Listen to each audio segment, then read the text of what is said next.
ibabaw ng upuan, sa ibabaw ng bathroom ng asawa ko. Oh. Ayan naman sila.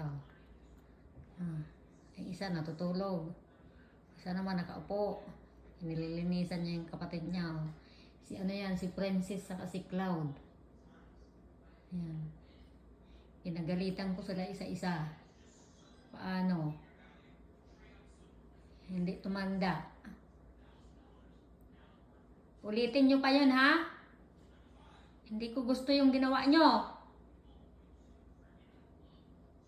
Matuto kayo, ha? Tatapon ko kayo sa labas pag hindi kayo nagtino. Sige kayo. Huwag nyo akong gagalitin.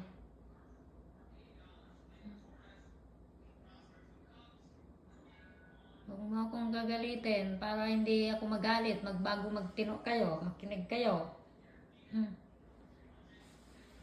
Kala nyo natutuwa ako sa ginawa nyo? Hindi ako natutuwa.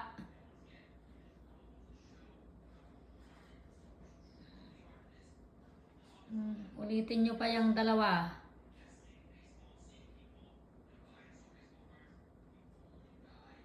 Kala nyo, ha? Nagbibingi-bingian pa kayo, ha? Bingi-bingian pa more.